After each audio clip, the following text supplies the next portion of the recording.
Bonjour, bienvenue dans la série sur le temps.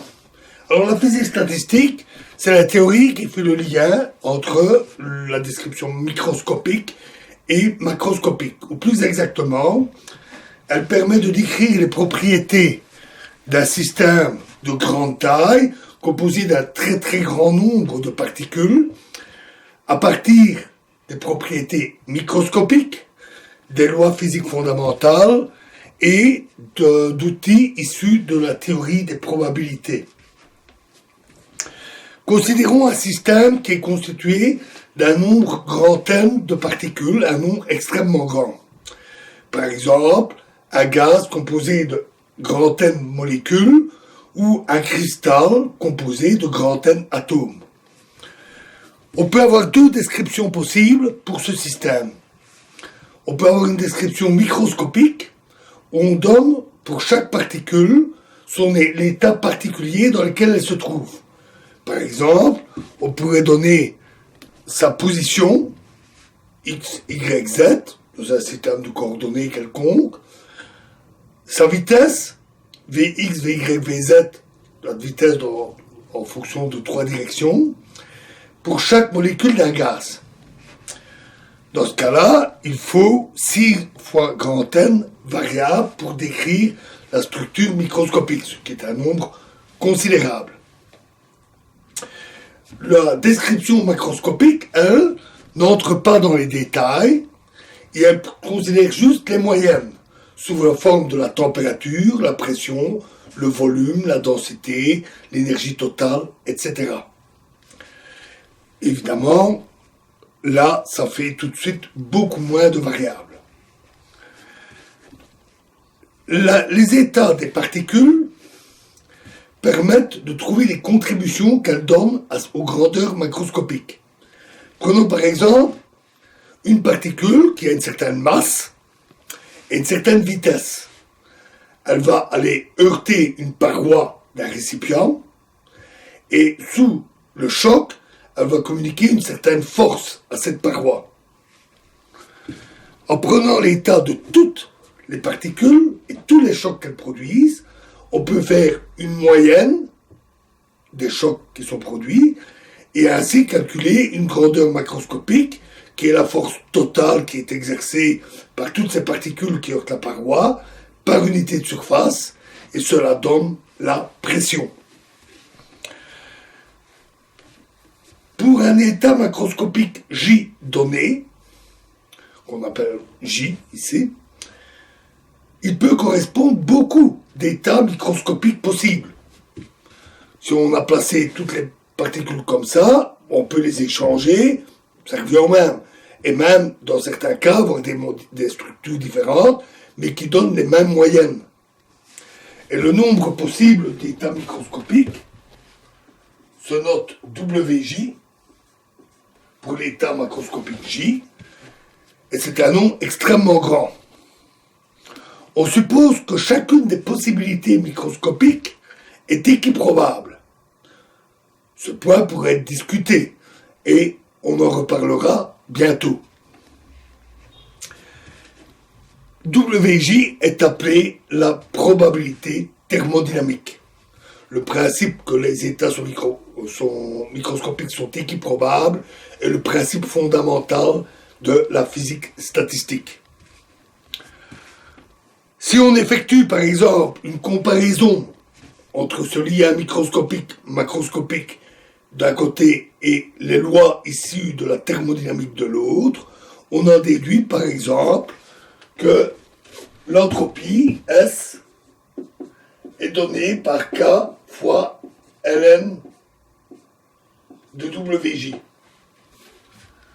ln, c'est le logarithme.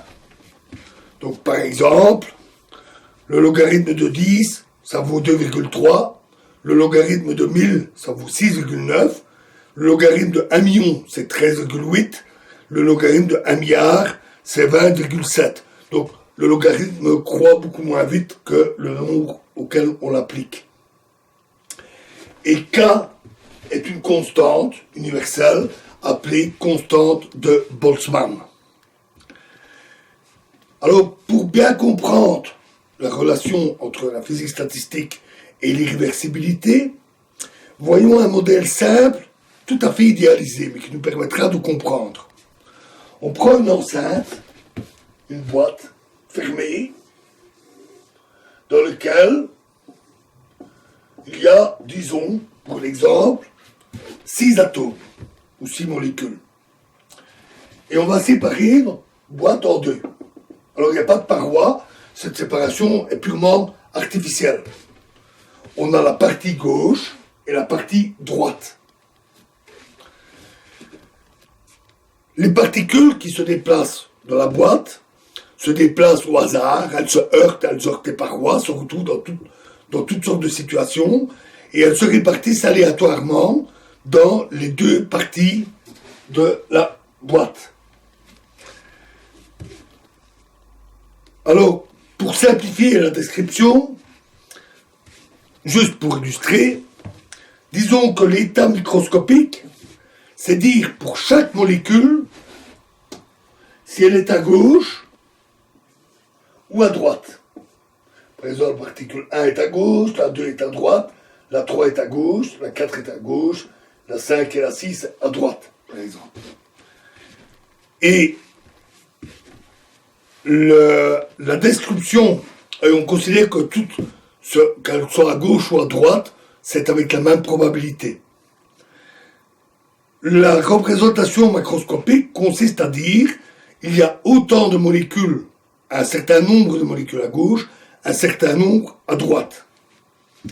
C'est-à-dire le nom. Alors combien y a-t-il d'états microscopiques pour un état macroscopique, c'est-à-dire WJ? Eh bien, on peut facilement le compter. Prenons par exemple l'état macroscopique 1, 5. Une molécule à gauche, 5 molécules à droite. Dans ce cas-là, une des 6 molécules peut être à gauche et toutes les autres à droite. Et donc, il y a 6 possibilités, selon la molécule qui est à gauche. Et on peut ainsi faire le décompte entre macroscopique et microscopique pour l'état 0,6, 1,5, 2,4, 3,3, 4,2, 5,1 et 6,0. Le nombre d'états microscopiques, c'est 1, 6, 15, 20, 15, 6, 1. Ce qu'on constate, c'est que l'état le plus probable, c'est l'état 3-3, c'est-à-dire les 3 molécules d'un côté, 3 molécules de l'autre. Il y a 20 possibilités, alors que toutes les molécules d'un seul côté, il n'y a qu'une seule possibilité. Donc cet état est plus probable, mais pas énormément. 20 fois plus que celui-là. Donc ça arriverait régulièrement qu'elles se retrouvent toutes d'un même côté. Toutefois, si le nombre de molécules augmente dans la boîte, alors la différence croît très vite. Ainsi, supposons qu'on ait 20 molécules.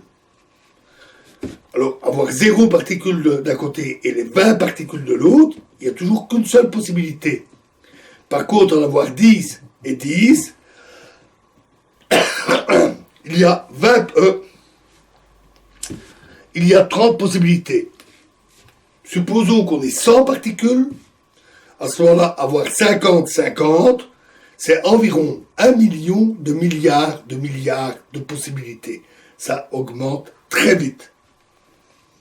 Donc pour un nombre élevé de particules, les molécules seront toujours presque équipartites. À peut-être 1 ou 2 molécules ou 3 molécules de différence, quelques molécules. De toute façon, si on a des milliers ou des millions de molécules, on ne compte pas à une molécule près. Ça changerait au niveau de la précision des mesures, des choses de ce genre.